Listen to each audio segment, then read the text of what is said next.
simpan terus di lemari.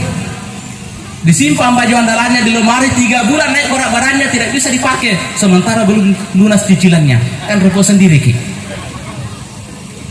Disimpan baju andalan tak berjejer di lemari, tidak diminta-minta, meninggal Ki.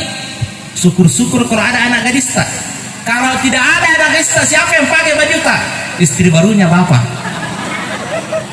Kenapa? Karena kalau suami meninggal, perempuan tidak boleh berdandan, tidak boleh keluar rumah selama 4 bulan 10 hari. Ada namanya masa iddah, harus tinggal di rumah.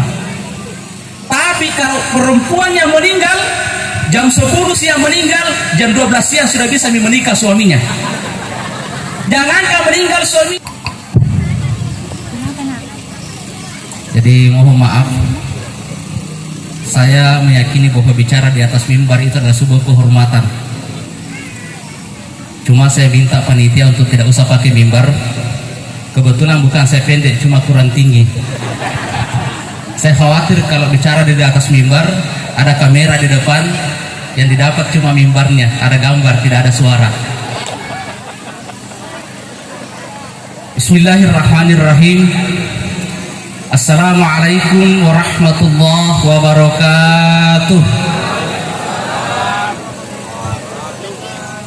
Kayaknya ibu-ibu di belakang lobet. Saya doakan yang paling besar suaranya menjawab, sebentar malam tidak lobet suaminya. Assalamualaikum warahmatullahi wabarakatuh. Ya. Subhanallah walhamdulillah, wala ilaha illallah wallahu akbar, wala hawla wala quwata illa billahil aliyul azim. Assalatu wassalamu ala rasulina al-karim Sayyidina wa maulana Muhammadin wa ala alihi wa sahbihi ajma'in, amma ba'd. Yang kita hormati bersama Bapak Camat Papalang, yang kita hormati bersama Bapak Kepala Desa Tuabo, dalam hal ini juga hadir Bapak Kepala Desa Bonda. Yang kita hormati bersama para ulama, para kiai, para ustadz, Bapak Imam, baik imam kita yang lama maupun imam kita yang sekarang, para kepala dusun, para imam masjid dan musalla yang sempat hadir, dan teristimewa ada senior saya, guru saya, Bapak Kepala KUA Kecamatan Sampaga, yang juga mantan Kepala KUA Kecamatan Papalang, ibu-ibu, para undangan, dan teristimewa kepada saudara-saudara saya panitia tadi. Hari ini betul-betul kita, telinga dan mata kita dimanjakan oleh panitia. Kita tepuk tangan untuk panitia kita hari ini.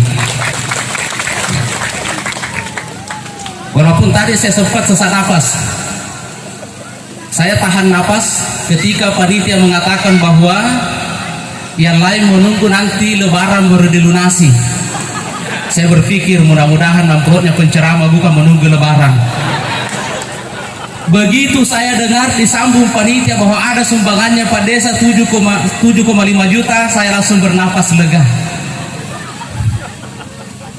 Dan tidak adil kalau cuma kita berikan tepuk tangan kepada remaja.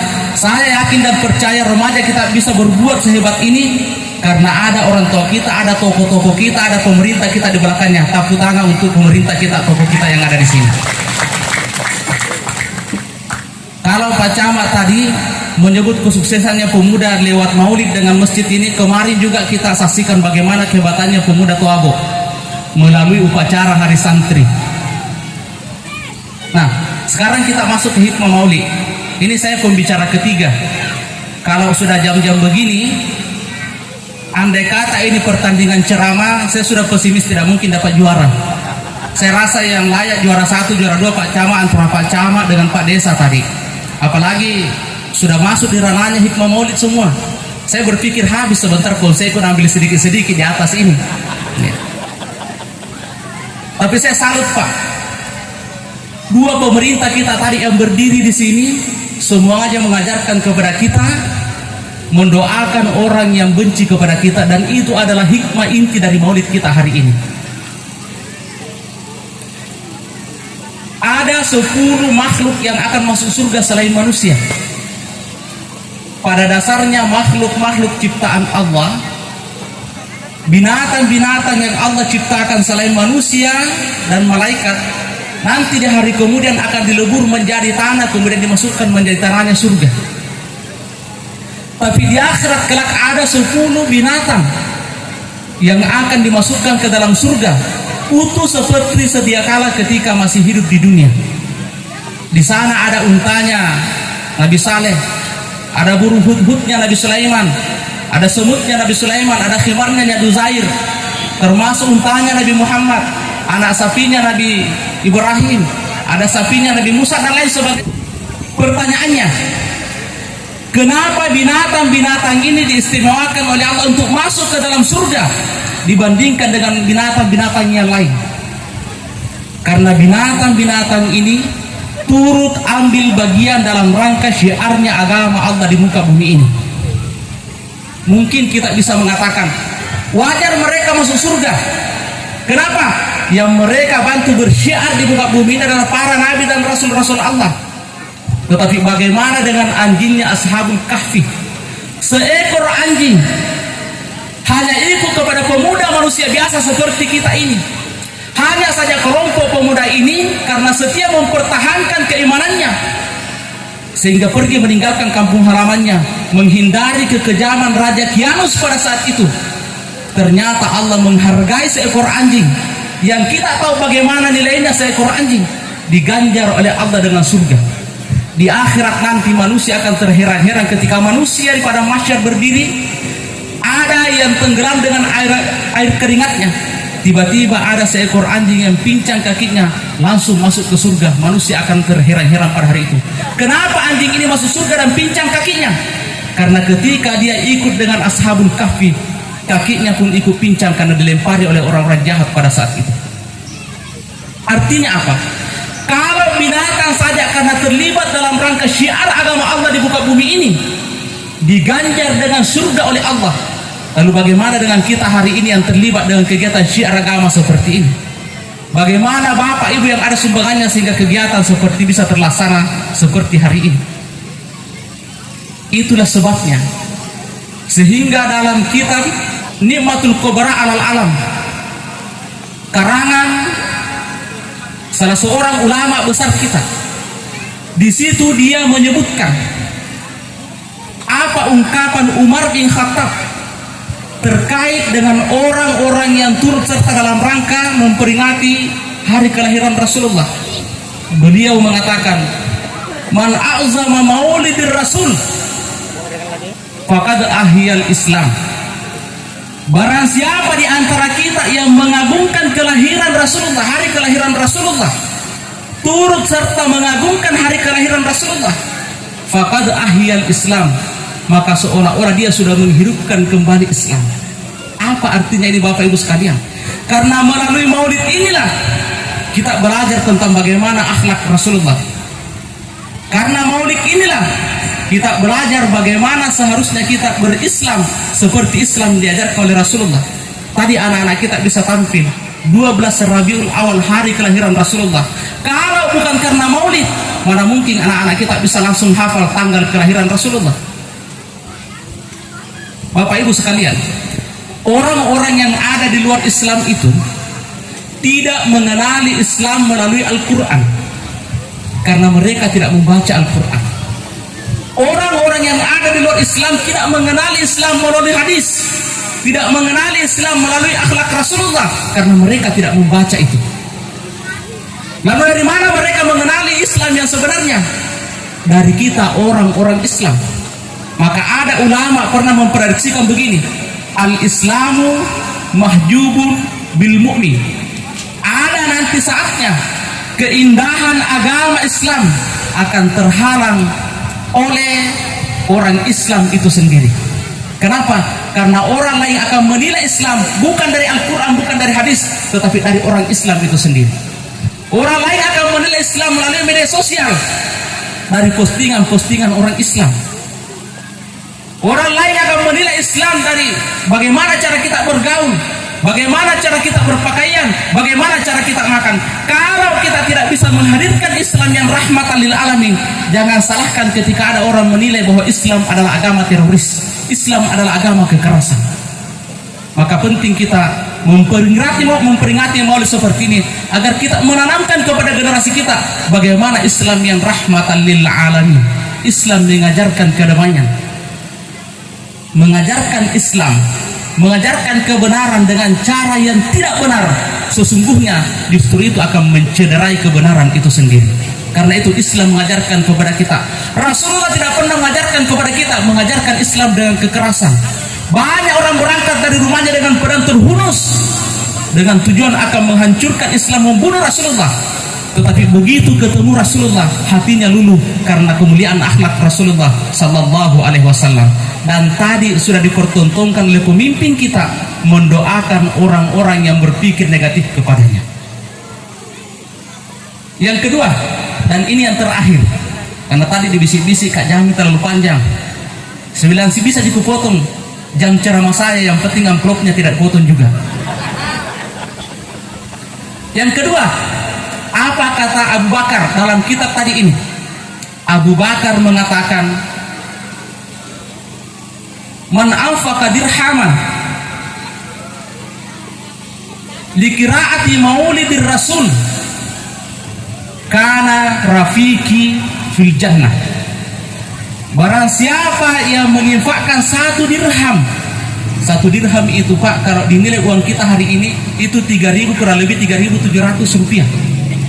Siapa di antara kita yang menginfakkan 1 dirham dalam rangka untuk dibacakan kisah kelahiran Rasulullah, kana rafiki fil jannah, dia akan berdampingan dengan saya dalam surga, kata Abu Bakar As-Siddiq.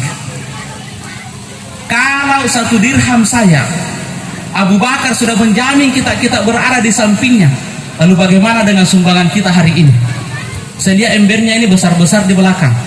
Tahun lalu maulid di masjid saya juga ceramah Pak, dan besar ember yang saya dapat. Tahun ini lebih besar maulid yang saya yakin dan percaya lebih besar juga ember yang saya dapat.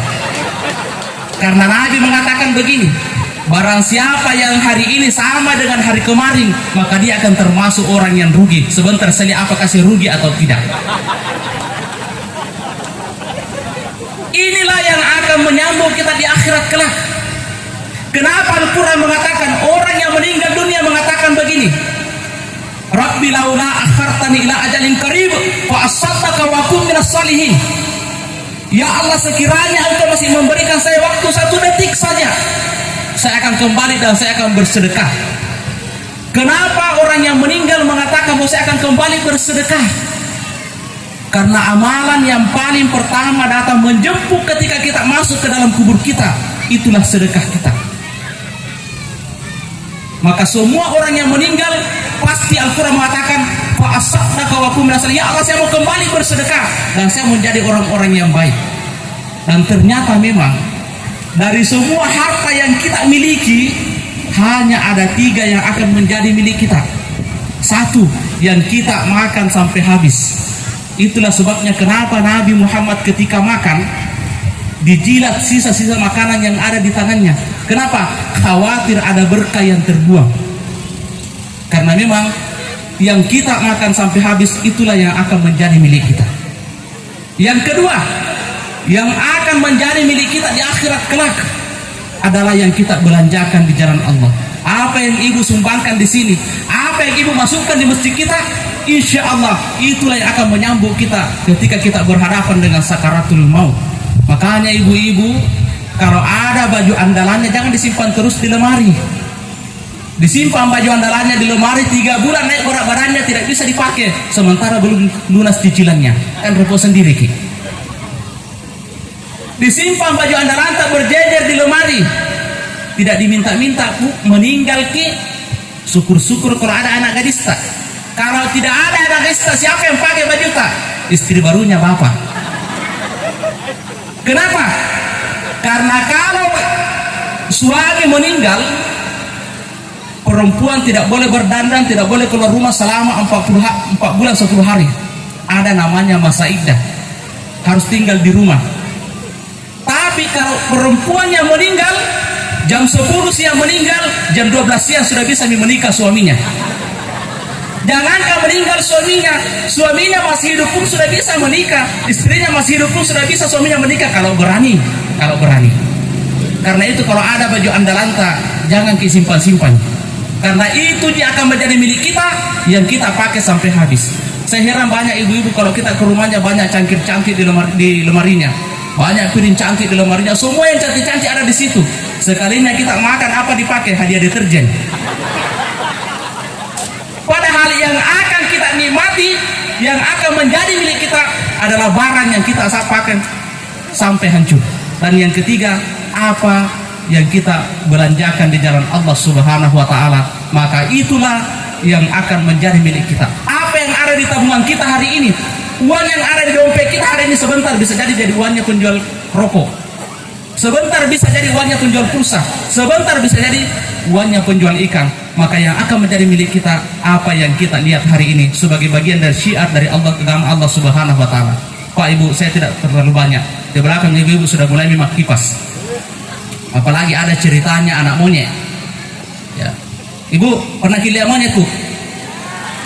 Nah, bilang pernah, tapi saya tidak lihat. Pare masuknya itu. Ada seekor anak monyet duduk di pematang sawah. Sementara dia duduk, tiba-tiba ada belalang terbang dari arah sebelah kanan. Lompat anak monyet, ditangkap. Berhasil ditangkap, disimpan di ketiak sebelah kiri. Belum sempat dimakan, ada lagi belalang terbang dari sebelah kiri. Ditangkap pakai tangan kiri. Lepas belalang di kelepak kanan, kiri. Disimpan di kanan.